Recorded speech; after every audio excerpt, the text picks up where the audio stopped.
Bismillahirrahmanirrahim.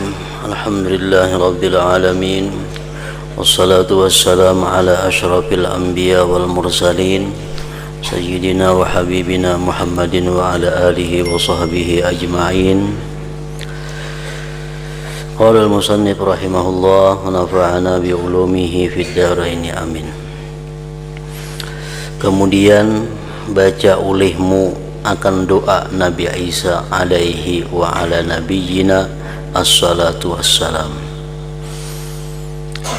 Sesudah kita membaca doa-doa yang tersebut di atas,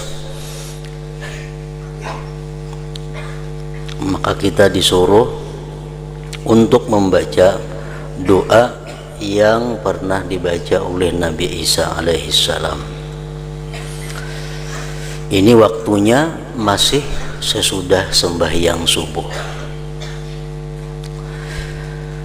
Allahumma inni asbahtu la astati'u daf'a ma akrah wa la amliku naf'a ma arju wa asbahal amru biyadik la biyadi ghairik wa asbahtu murtahinan bi'amali fala faqira afqara minni ilaika wa la ghaniya aghna minka anni. Artinya, ya Allah, sesungguhnya jadilah aku tidak dapat menolak apa-apa yang aku bencikan dia. Aku tidak bisa menolak sesuatu yang aku tidak senang, dan aku tidak memiliki kemanfaatan daripada apa yang aku harapkan. Dan jadilah segala urusanku di tanganmu, bukan di tangan orang lain. Dan jadilah aku terikat dengan amalanku sendiri, tergadai dengan amalanku sendiri. Setiap manusia itu tergadai dengan amal perbuatannya. Maka tidak ada orang yang fakir yang lebih fakir daripadaku, dan tidak ada orang yang kaya yang lebih kaya daripada engkau. Allahumma la tusmit bi aduwi wa la tasu' bi sadiqi wa la taj'al musibati fi dini wa la taj'alid dunya akbara hammi wa la mablagha ilmi wa la tusallit alayya bi dhanbi man la yarhamuni. Ya Allah, janganlah engkau sukakan akan musuhku. La tusmit bi aduwi, jangan kau gembirakan dengan aku, musuh-musuhku. Wala tasu' bi sadiqi, dan janganlah engkau jahatkan akan kawanku. Musuh kita banyak.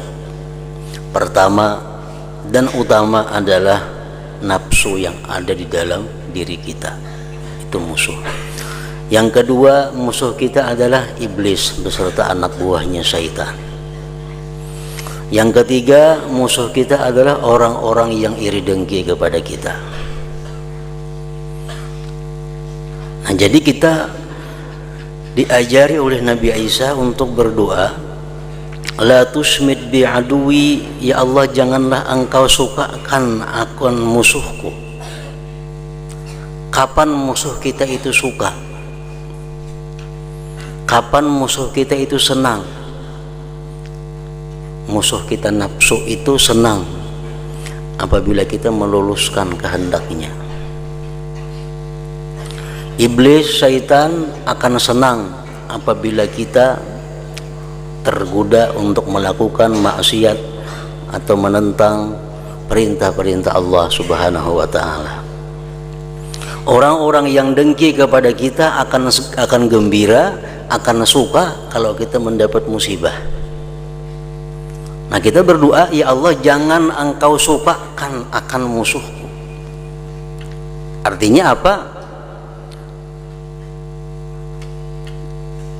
kita bisa mengendalikan nafsu, kita bisa menjauhi daripada maksiat, dan kita jauh daripada musibah. Karena kalau kita dapat musibah, orang yang dengki suka. Kalau kita berbuat maksiat, iblis suka. Kalau kita menunaikan hawa nafsu, nafsu yang suka. Nah, jadi kita minta kepada Allah, la tusmit bi aduwi, jangan kau senangkan dengan aku musuhku. Ini satu doa, termasuk satu kalimat yang pendek tapi komplit artinya. Wala tasu bi sadiki, dan jangan engkau jahatkan akan kawanku. Siapa kawan-kawan kita? Banyak juga, antara lain kawan kita adalah pertama roh. Kawan yang selalu mendampingi kita, roh. Roh ini apa fungsinya? Di samping sebagai sumber daripada kehidupan, roh ini adalah fungsinya satu alat untuk kita bisa ma'rifat kepada Allah. Itu roh.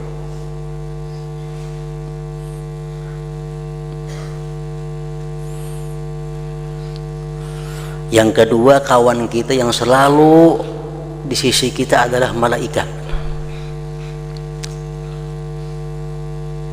Yang ketiga, kawan kita adalah orang-orang yang cinta kepada kita. Nah, doa kita kepada Allah, jangan engkau jahatkan ya Allah denganku ini kawan-kawanku.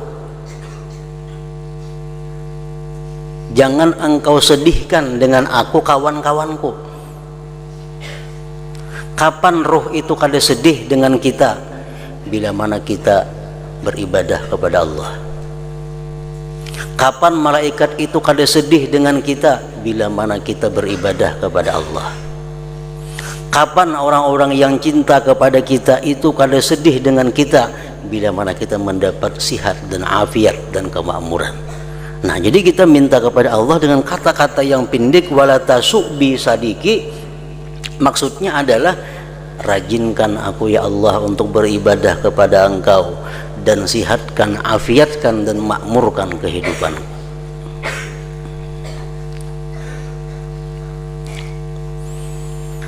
Wala tasubbi sadiki, dan janganlah engkau jahatkan akan kawanku.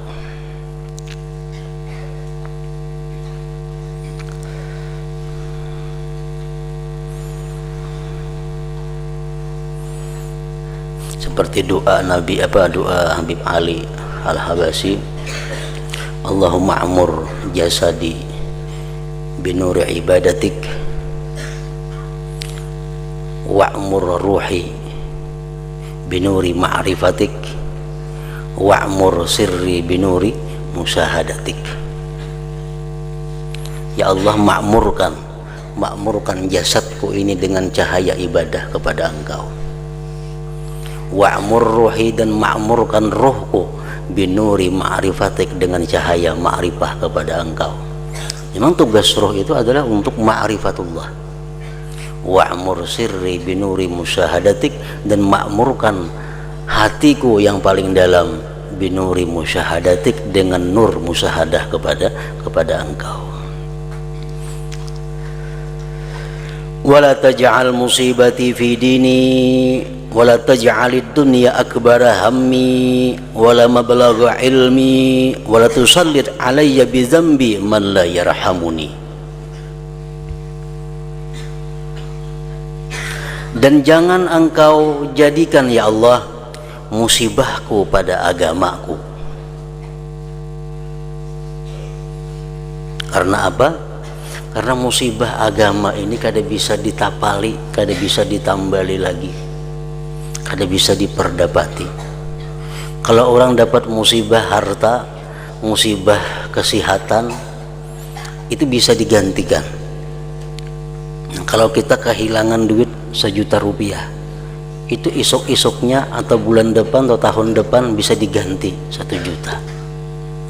Kalau kita dapat musibah kesehatan, sewaktu-waktu bisa ada sihatnya.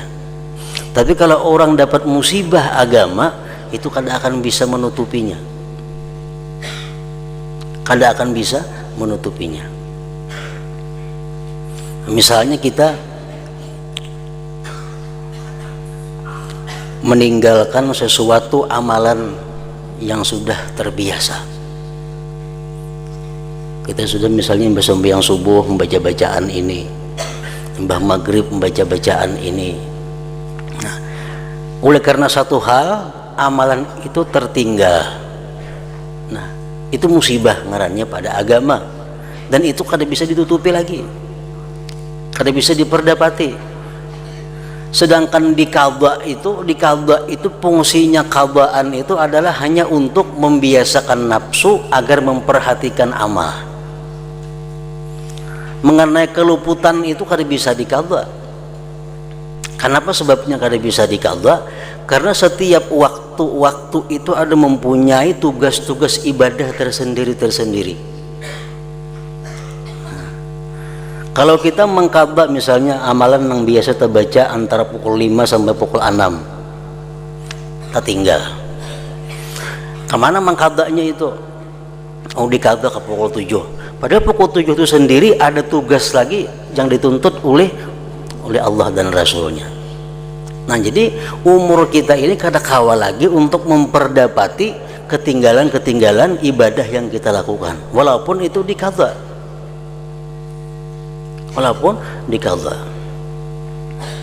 Nah, jadi musibah pada agama itu yang paling berat, yang kada bisa diperdapati, kada akan bisa diganti.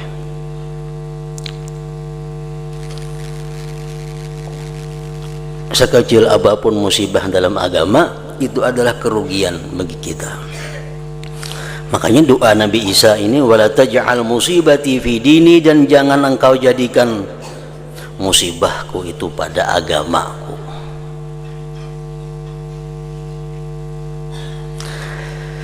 Wala taj'alid dunya akbara hammi, dan jangan engkau jadikan dunia ini sebesar-besar cita-citaku. Kita boleh mencita-cita dunia, atau saat kita hendak berisi kendaraan, atau saat hendak berisi rumah, atau saat hendak berisi toko, atau saat hendak berisi kebun, atau saat hendak berisi tanah, atau saat hendak berisi itu, macam-macam. Itu boleh kita mencita-cita, kada dilarang. Cuma jangan sampai cita-cita dunia itu melebihi daripada cita-cita akhirat. Yang lebih penting kita cita-citakan adalah sesudah mati itu kita mempunyai tempat yang bagus di dalam surga, tempat yang berdampingan dengan kekasih-kekasih Allah Subhanahu wa ta'ala, tempat yang dimana kita bisa selalu melihat dengan Allah Subhanahu wa ta'ala. Jadi cita-cita yang terbesar daripada hidup kita adalah urusan akhirat. Jangan cita-cita kita hanya untuk urusan dunia. Nah, jadi Nabi Isa mengajari doa, wala taj'alid dunya akbara hammi, dan jangan engkau jadikan dunia ini sebesar-besar cita-citaku. Wala mabalagha ilmi, dan jangan pula engkau jadikan dunia ini kesudahan daripada ilmuku. Jangan hanya menuntut ilmu yang hanya urusan-urusan keduniaan. Wala tusallit alayya bidzambi man la yarhamuni, dan jangan engkau kuasakan ke atasku. Artinya janganlah hambamu ini berada di bawah kepemimpinan, janganlah hambamu ini berada di bawah orang tua, janganlah hambamu berada di bawah seorang raja, dengan sebab dosaku akan orang yang tidak menaruh balas kasihan kepadaku. Ya Allah, maksudnya jangan sebab karena hamba ini berdosa, janganlah hamba ini diletakkan di bawah kepemimpinan orang yang tidak sayang kepada hamba, baik itu raja, baik itu orang tua kita, baik itu guru kita, baik itu suami kita. Jangan sampai hidup kita ini diatasi oleh orang-orang yang tidak sayang kepada kita. Wala tusallit alayya bidzambi man la yarhamuni. Nah, ingat situ doa Nabi Isa. Allahumma inni asbahtu la astati'u daf'a ma akrah wa la amliku daf'a ma arju wa asbahal amru biyadika la biyadi ghairik wa asbahtu murtahinan bi'amali fala faqira afqara minni ilaik wa la ghaniya aghna minka anni. Allahumma la tusmit bi aduwi wa la tasu' bi sadiqi wa la taj'al musibati fi dini wa la taj'alid dunya akbara hammi wa la mablagha ilmi wa la tusallit alayya bi dzambi man la yarhamuni. Ini doa dibaca bagus sesudah sembahyang subuh, artinya antara subuh sampai terbit matahari. Kemudian setelah itu hendaklah engkau berdoa dengan apa saja doa yang engkau kehendaki daripada segala doa yang masyhur, dan hendaklah engkau hafiz, artinya hafal doa yang telah kami tuliskan di dalam pasal Ad-Da'awat di dalam kitab Ihya Ulumuddin.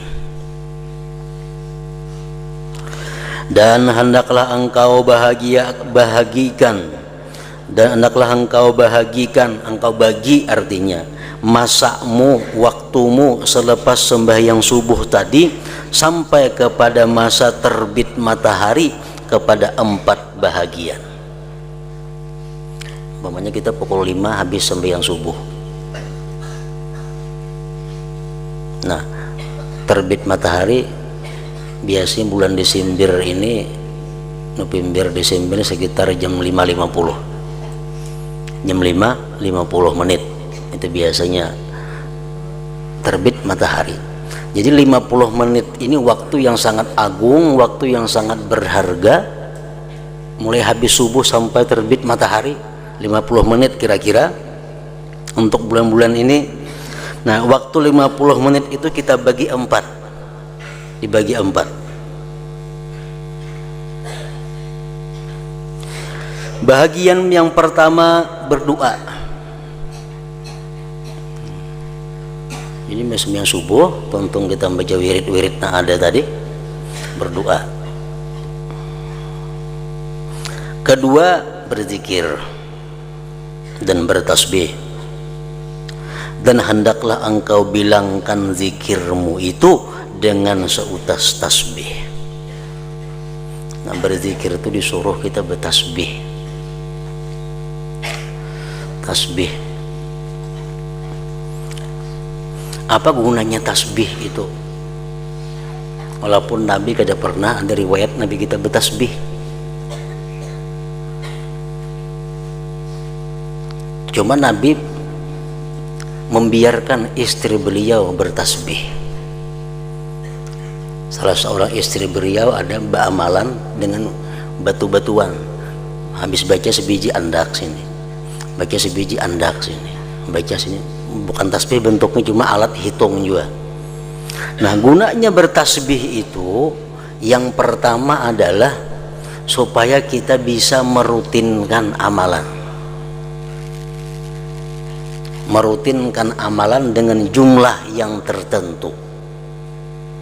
Bukan kita pamalar ingkin lawan amalan sehingga berhitung, bukan itu maksud bertasbih itu.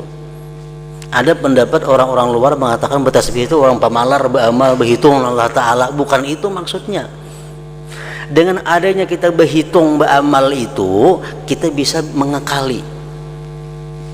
Kan ujar Nabi, ahabbul a'mal ilallah adwamuha wa in qalla. Paling disukai amal itu kepada Allah yang paling kekal, yang paling rutin. Nah, dengan bertasbih itu kita bisa rutin. Misal kita ambil zikir 100 kali, kayaknya isuk kawa pulang 100 kali, isuknya kawa pulang 100 kali. Nah, jadi bisa mudawamah. Kalau kita kada berhitung, bisa lebih, bisa kurang. Nah, itu Allah kada katuju nangka itu. Allah katuju nang lurus kayak itu. Kalau bisa selalu naik. Nah, bertasbih. Ketiga, membaca Al-Quran. Dan yang keempat, bertafakur. Maka hendaklah engkau memikirkan, tafakur nih, memikirkan betapa banyak dosa-dosa dan ketaksiranmu. kekuranganmu di dalam berbuat ibadah terhadap Tuhanmu, dan engkau pikirkan pula betapa engkau berani mendadahkan dirimu kepada siksaan Tuhanmu yang sangat pedih dan kemurkaannya yang sangat besar. Nah, jadi 4 itu. Nah, dengan adanya wirid-wirid yang sudah kita baca ini, itu sudah mencakup doa dan zikir.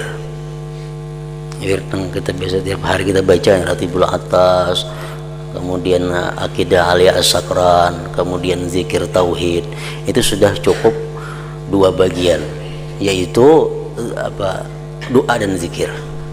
Tinggal lagi doa 2 macam yang kita baca untuk mencukupi supaya terbit matahari. Nah, yang pertama lagi tambah baca Al-Quran,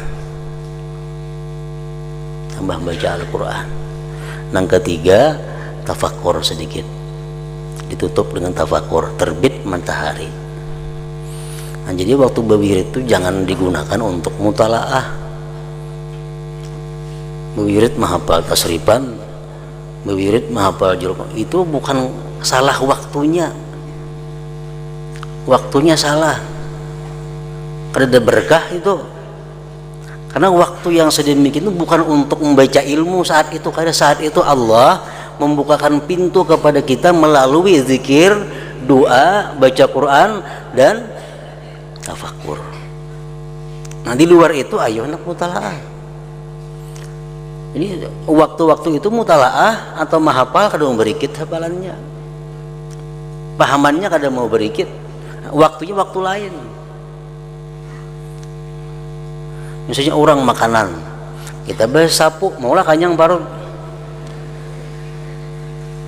Waktu-waktu orang makanan, waktu orang menghidangkan makanan, kita mesti makan, jangan lain digawi. Nah, kadang mau bagus nih tuh. Nah, jadi waktu 50 menit sudah sembahyang subuh, baca ratib zikir selawat nah ada, tambah sudah 2 jam, tinggal lagi membaca Quran. Nah, baca Quran, tonton baca Quran, tafakur. Nang ditafakurakan apa? Nang dipikirakan, jangan pikirkan hutang banyak, lain pulang kisahnya. Nang dipikirakan ini apa? Pertama tentang berapa banyak dosa yang diperbuat. Yang kedua tentang kekurangan kita dalam beribadah kepada Allah. Yang ketiga tentang keberanian kita melakukan maksiat kepada Allah. Yang keempat yang ditafakurkan betapa banyak nikmat yang kita terima dari Allah. Berapa banyak nikmat yang kita terima dari Allah, kada terhingga, baik nikmat yang dalam tubuh atau nikmat yang di luar tubuh. Yang kelima yang kita pikirkan tentang sedikitnya mensyukuri kita kepada nikmat Allah itu. Nah, ini inti daripada tafakur itu.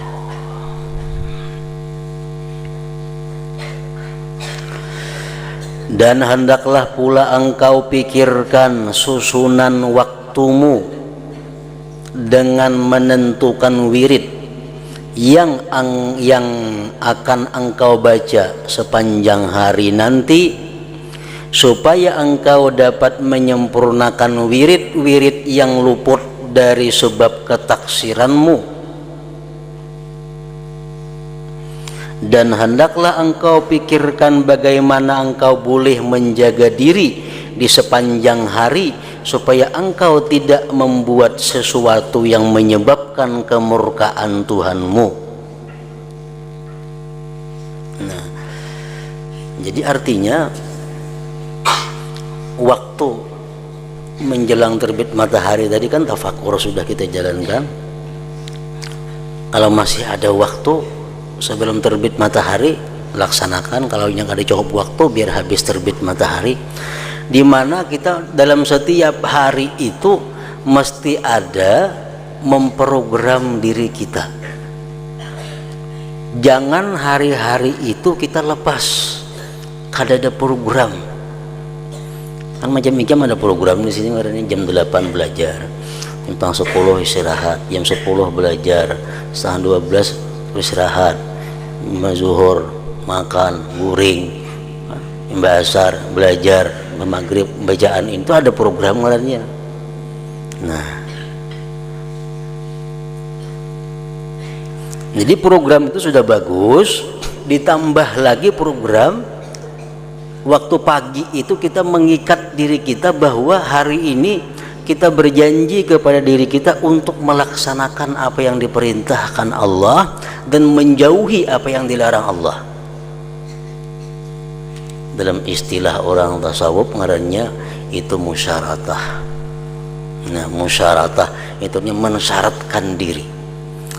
Pada hari ini aku berjanji untuk melaksanakan apa yang diperintahkan Allah kepadaku dan menjauhi apa yang dilarang oleh Allah kepadaku. Itu secara umum. Secara umum. Bisa dirubah dengan cara lebih khusus. Misalnya kita ada hobi satu maksiat, atau kita mempunyai kesukaan atau maksiat. Nah, itu bisa kita ikat diri kita di waktu pagi itu bahwa hari ini ya Allah, hamba berjanji tidak akan melakukan maksiat ini umpamanya. Nah,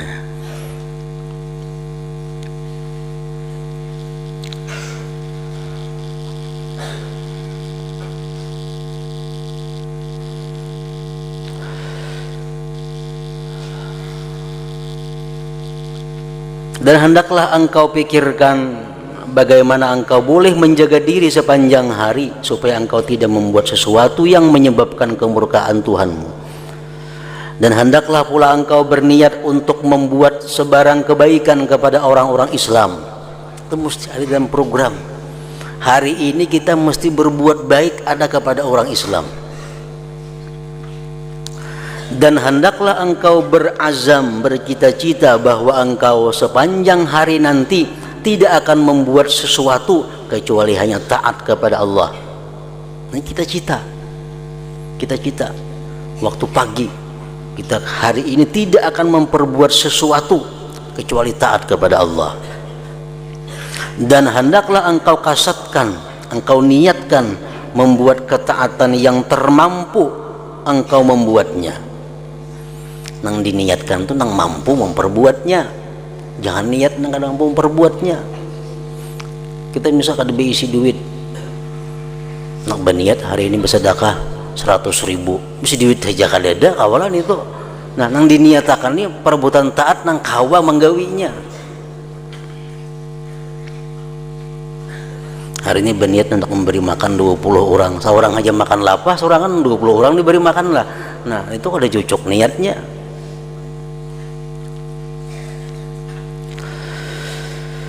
Dan hendaklah engkau pilih yang terlebih afdal di antara segala ketaatan, dan hendaklah engkau pikirkan dengan teliti bagaimana cara mempersiapkan kemudahan pelaksanaan ketaatan itu. Nah, itu ngarannya oleh orang-orang Solok disebut musyaratah. Itu syarat pertama untuk memperbaiki diri. Kalau kada macam itu, kayak apapun kita mengaji, kayak apapun kita nuntut ilmu, kayak apapun ilmu yang ada pada kita, kita kadang menjadi manusia baik. Kalau kita kadang mensyaratkan diri kita setiap pagi untuk menjunjung perintah Allah, menjauhi larangannya. Nah, itu ngarannya musyaratah. Jadi mulai pagi sudah kita tanamkan janji kita. Nah, imbah kita rintitannya panjang tuh kan. Kalau sudah kita menanamkan janji dalam diri tadi, atau di situ diadakan apa? Murakabah kaina. Nah, murakabah itu apa artinya? Kita awasi diri kita menepati janji kada. Tadi berjanji pagi tadi hendak membaca Quran hari ini 1 juz, hendak membaca salawat 100, membaca zikir 100, tasbih 100, Quran 1 juz tadi kan. Janji pagi tadi. Hendak ada berbuat maksiat, itu janji. Yang dalam perjalanan hari diawasi. Nah, diawasi ngarannya murakabah nih tuh.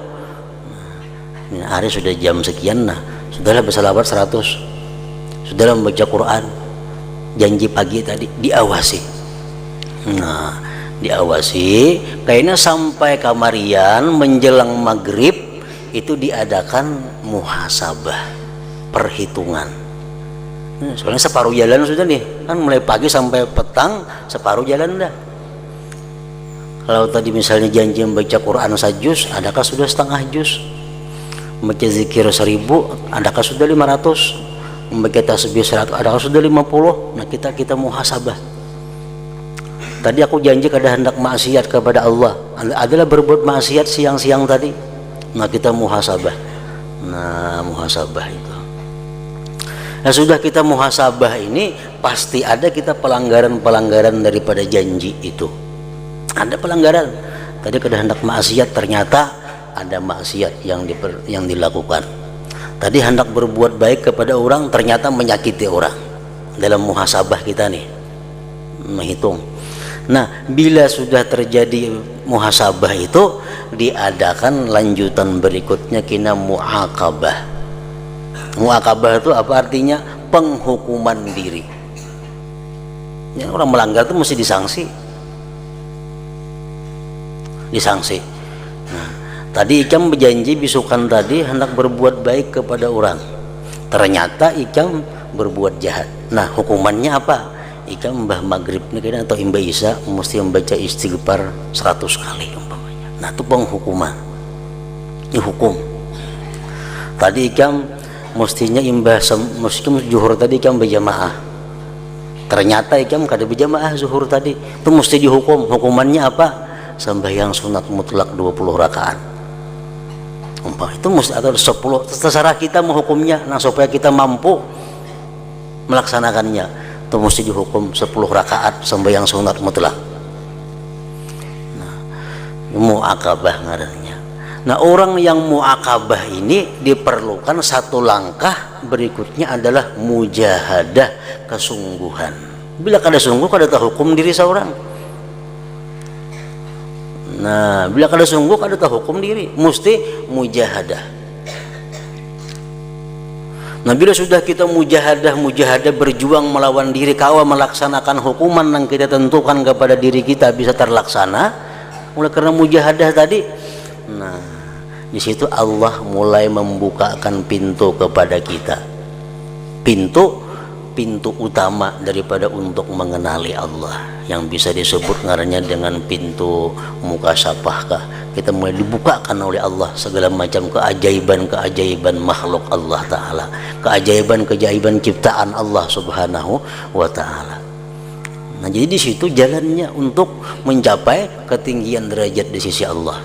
Mulai pagi kita syaratkan diri kita berbuat kebaikan, menghindari kejahatan, kemudian kita awasi perjalanan diri, karena di sore hari, di petang hari kita hitung perjalanan.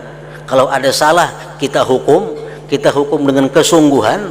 Nah kalau berjalan kayak itu terus tiap hari, Allah akan membukakan pintu.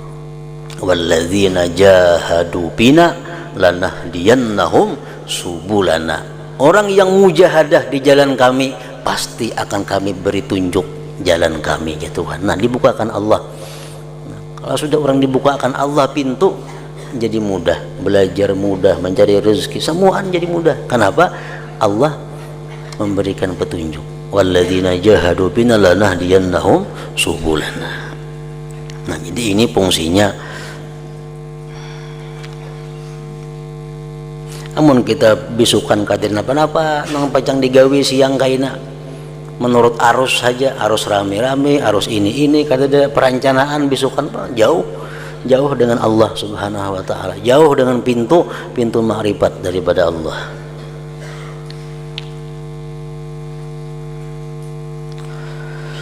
Dan hendaklah engkau pilih yang terlebih afdal di antara segala ketaatan. Taat, beribu-ribu taat yang ada, banyak taat. Yang kayak tadi mutalaah taat, membaca zikir taat, membaca salawat taat, membaca tasbih taat. Cuma kita pilih yang paling afdal. Salah satu menentukan abdal kadanya itu adalah waktu. Waktu. Misal sesudah sembahyang, itu paling abdal taat apa? Wirid, bukan mutalaah. Walaupun itu pahala aja, cuma salah andaknya. Nah, memilih yang abdal di antara segala ketaatan. Dan hendaklah engkau pikirkan dengan teliti bagaimana cara mempersiapkan kemudahan pelaksanaan ketaatan itu. Dan jangan lupa memikirkan bahwa ajalmu itu sangat dekat kepadamu. Dan bahwa kematian itu bila-bila masa boleh datang memutuskan segala rancanganmu. Dan bahwa kematian itu di luar daripada ikhtiarmu. Dan engkau pikirkan juga betapa besarnya kerugian dan penyesalan bagi seseorang yang tidak membuat persiapan untuk matinya. Siapa aja bila kada siap itu menyesal. Siapa aja bila kada siap gelabakan. Kada siap. Kita rahatan berbaju kada. Betapih aja berbaju kada, mandi kada, kunyuk berangkat jurang. Nah, kayak apa kita? Maka harus berangkat mau kada mau. Salah berculuk, mandi kada, rambut usang, berangkat. Salah berculuk, menyesalnya bukan main.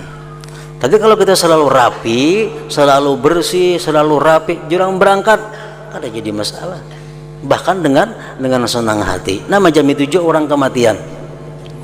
Bila sudah pagi-pagi mempersiapkan diri untuk kematian, datang malakal maut, kada jadi menyesal, kada takutan. Kenapa? Karena sudah dipersiapkan.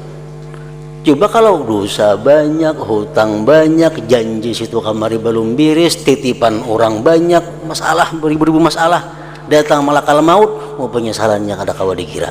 Kenapa? Karena pacang kada kawa lagi bebulik maurus tuh kada kawa lagi, maurus kada kawa lagi. Dan penyesalan bagi seseorang yang tidak membuat persiapan untuk matinya. Dan hendaklah tasbih dan zikirmu itu dibahagikan kepada 10 bahagian. Ini amalan-amalan menurut Imam Ghazali. Walaupun ada sebagian sama dengan apa yang telah kita baca, ada sebagian belain. Jadi kan sembahyang subuh bagus membaca zikir, membaca doa. Nah, sini mengulahkan sudah doa-doanya, zikir-zikirnya yang dibaca sembahyang subuh. Pertama, la ilaha illallah wahdahu la syarika lah, lahul mulku wa lahul hamdu, yuhyi wa yumiit wa huwa hayyun la yamut, biyadihil khair wa huwa ala kulli syai'in qadir. Artinya, tidak ada Tuhan yang disembah dengan sebenarnya kecuali hanya Allah yang bersendirian. Tidak ada sekutu baginya. Bagi Allah seluruh pemerintahan dan baginya pula segala puji-pujian. Ia yang menghidupkan dan ia yang mematikan, dan ia yang hidup tiada mati di tangannya segala kebaikan, dan ia berkuasa untuk segala sesuatu. Yang kedua dibaca la ilaha illallahul malikul haqqul mubin. Artinya tidak ada Tuhan yang disembah dengan sebenarnya kecuali hanya Allah yang memiliki segala kerajaan dan kebenaran dan yang menampakkan jalan yang lurus. Yang ketiga la ilaha illallahul wahidul qahhar rabbus samawati wal ardi wa ma bainahumal azizul ghaffar.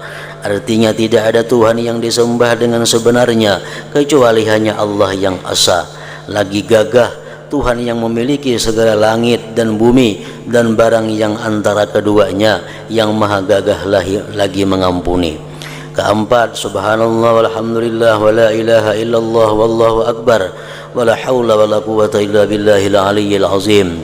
Artinya maha suci Allah dan segala pujian bagi Allah, dan tidak ada Tuhan yang disembah dengan sebenarnya kecuali hanya Allah, dan Allah maha besar dan tidak ada daya dan upaya kecuali hanya dengan pertolongan Allah yang maha tinggi lagi maha agung. Kelima, subuhun kudusun rabbul malaikati warroh. Artinya maha suci Allah lagi maha bersih Tuhan kami dan Tuhan malaikat dan Jibril. Keenam, subhanallah wa bihamdihi subhanallahil azim.